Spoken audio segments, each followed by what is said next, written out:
CM Revanth రెడ్డిపై మాజీ మంత్రి జగదీష్ రెడ్డి ఫైర్ అయ్యారు. రేవంత్ నల్గొండ పర్యటన ప్రయాస ఖర్చు తప్ప ఒరిగిందేమీ లేదన్నారు. కేసీఆర్ వస్తే నిధులు వరద పారేది, రేవంత్ వస్తే కంపు వస్తోందని విమర్శించారు. హైబ్రిడ్ కాంగ్రెస్ వచ్చి ఒరిజినల్ కాంగ్రెస్ను తొక్కేసిందని వాళ్ళ పార్టీ కార్యకర్తలే మాట్లాడుకుంటున్నారన్నారు.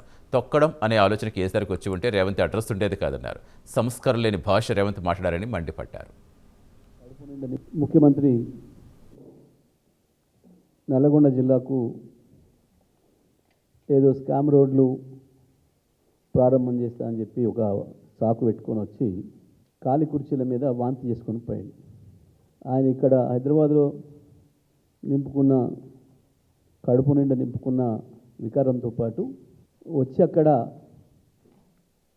యథావిధిగా మళ్ళీ కేసీఆర్ పైన కేటీఆర్ పైన అవాకులు చివాకులు వెళ్ళి ఖాళీ కుర్చీల పైన తన వికారాన్ని వాంతి చేసుకుని పోయింది. ఏమొచ్చింది నల్గొండ జిల్లాకు? కేవలం అధికారుల ప్రయాస, పోలీసుల భద్రత తప్ప, దానికైన ఖర్చు తప్ప నల్గొండ జిల్లాకు ₹1 వచ్చింది ఏం లేదు. అవే వికారపు మాటలు, అవే అజ్ఞానపు మాటలు. కేసీఆర్ వచ్చిందంటే ఇంకా మా పంట వండినట్టే, మా నియోజకవర్గం బాగైనట్టే, మా జిల్లాకు లాభమైనట్టే అని చెప్పేది చూసేది. కేసీఆర్ వస్తేనేమో ఆనాడు నిధుల వరద వచ్చేది, ఇవాళ రేవంత్ రెడ్డి వస్తే బూతుల కంపు వస్తుంది.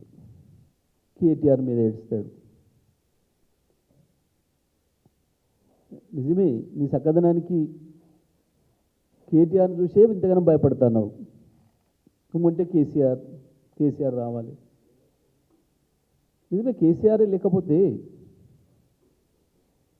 నువ్వు కావచ్చు, నిన్న వచ్చిన బీజేపీ జాతీయ అధ్యక్షుడు కావచ్చు,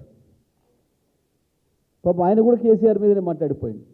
పొన్నం కావచ్చు, దామోదర్ రాజనరసింహ కావచ్చు, శ్రీధర్ బాబు కావచ్చు, కోమటిరెడ్డి సోదరులు కావచ్చు, అందరిని దొక్కే పీసీసీ తెచ్చుకున్నాం.